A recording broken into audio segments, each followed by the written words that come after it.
Hey, this is PawPaw Ridge from PawPaw Ridge Homestead. The homestead is located in Chesapeake, Virginia, and we've been in Virginia since 1635. I've always had a garden, but in 2020 we bought this new piece of property and I really wanted to build it into a true homestead. So before homesteading, I was an educator. I worked in elementary school for 22 years. And then I did about 7 more years in high school teaching teachers how to use computers best in their classroom. But then about a year ago, I retired. My channel blew up quite a few years ago, and I had a channel to start with because I was a teacher, so I did put a lot of things on there. But then after that, I thought about how I didn't really listen to my grandparents when they were teaching me about farming, and I didn't listen closely enough to get all what my father knew and my mom knew. And I was worried about my grandsons. I can't even remember what my mother sounds like. I want them to remember what I sound like. And even if they're not listening now because I have 5 grandsons, maybe they can go back to my channel and even their sons and daughters can see what their pawpaw was like. So part of the evolution of the channel was I just showed what daily life was like on the homestead. I fixed tools. I showed people what I did and why I did it. And after that, I started seeing what they really wanted to know about, and a big part was gardening.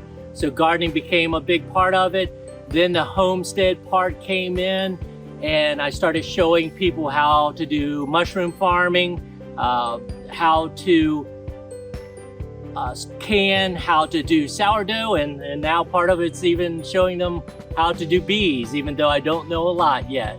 I think one reason that my videos resonate to people is that I'm a teacher.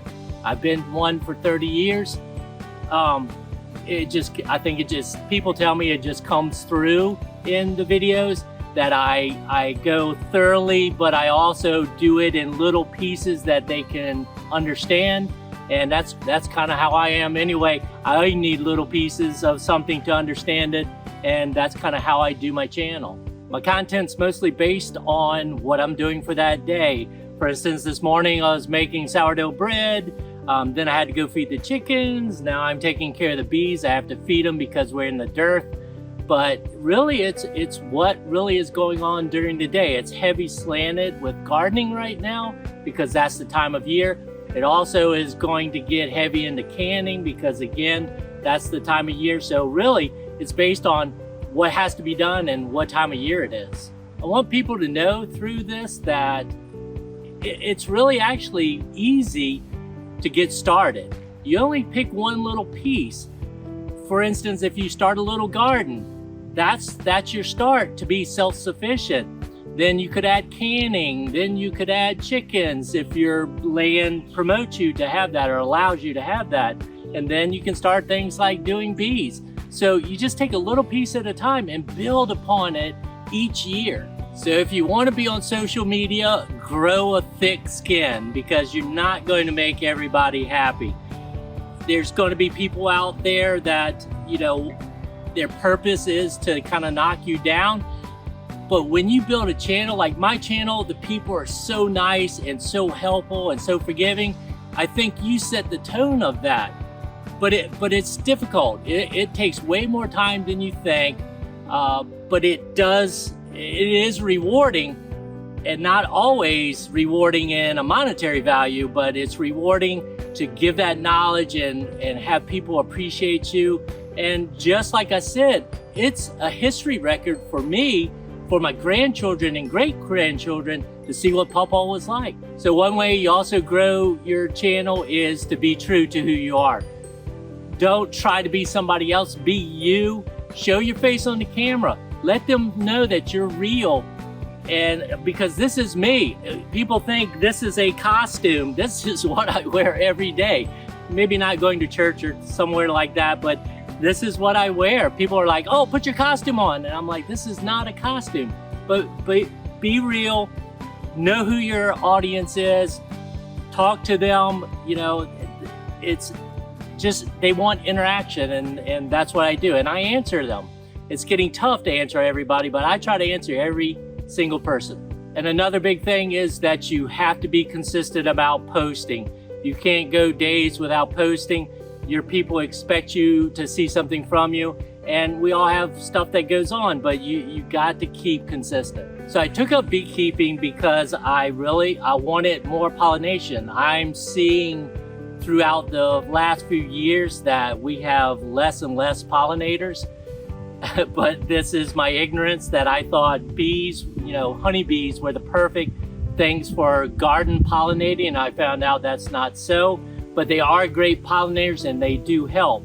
So originally it was to get the pollinators for the garden, and again, your bumblebees do a lot of that, and they do some, but I found out that's not really the case, but that was the original thought. My biggest fear was actually the bees themselves. They always freak me out.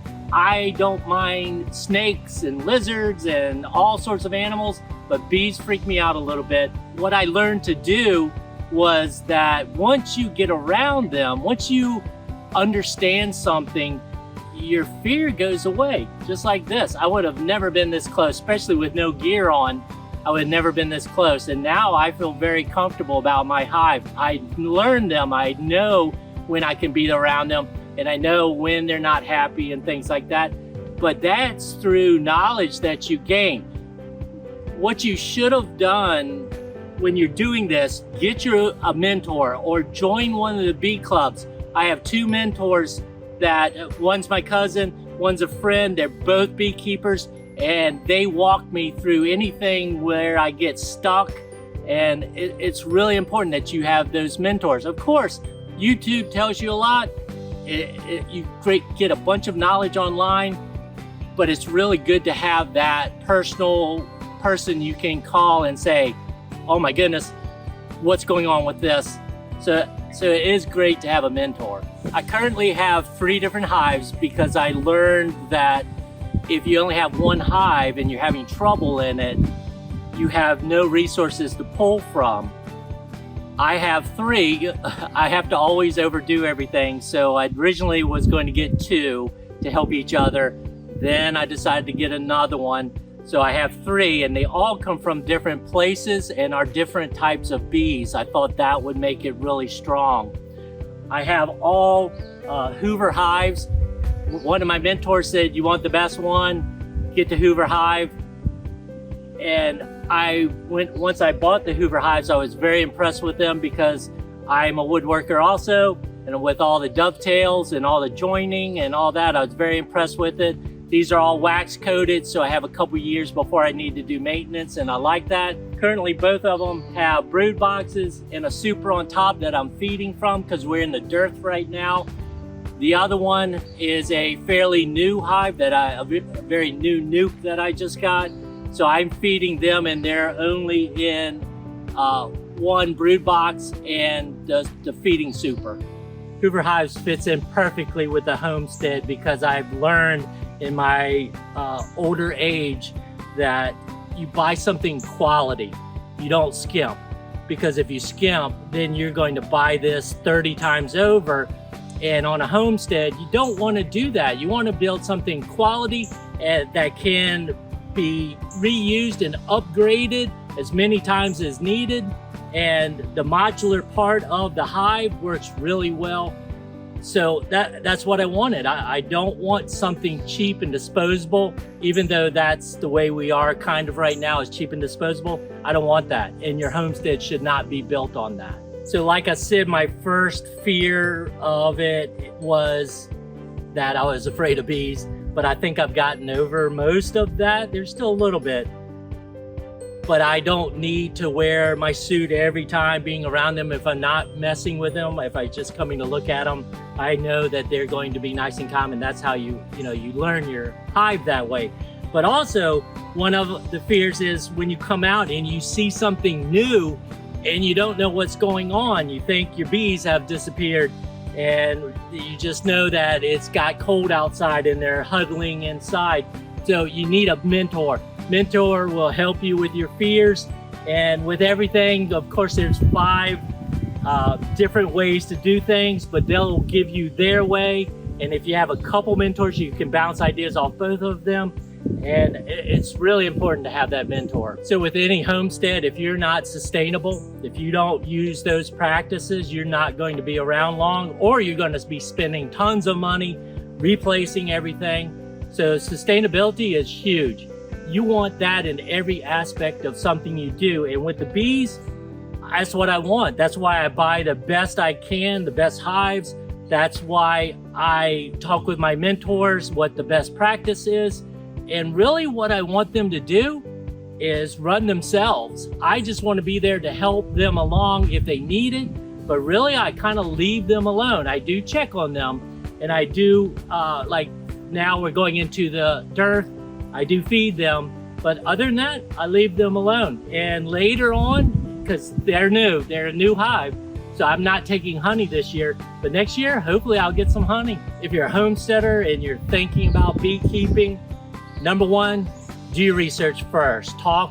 Join a bee club, talk with people that have bees, because there's certain things you have to know before you start. And once you get the bees and once you put them down, you can't move them. You can, but it's a task. So I researched where I want to put them. I had people come look out and say, is this a good place? Also, you want to buy quality. Get quality equipment, because in the long run, you're going to pay less for that quality equipment than if you're replacing everything all the time. So they're a great thing. They do take a little bit of time to set up, and don't be afraid of them like I was. But it's really, if you're building a homestead and you want to try to do each part to make it a true, sustainable, self-sufficient homestead, these are one of the things you want. So I haven't been doing this very long, but my words of wisdom for people that are homesteaders or anybody that's starting thinking about beekeeping is two things. Relax. It doesn't all have to be done in one day. You don't have to have 3 hives. You can start with 1. You don't have to have one like this. You can start simple. And the other part is go slow. Go slow. Learn one piece at a time.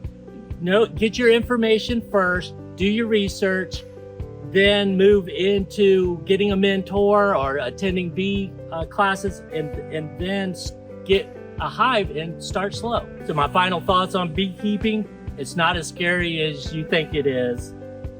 It's not as hard as you think it is until something goes wrong. That's when you need your mentor. But I would suggest, if you have a decent piece of property and you have a place that they can be safe and secure, try it. Try it. Get your information first, but then try it. Definitely start your homestead though. All right? Have a great day.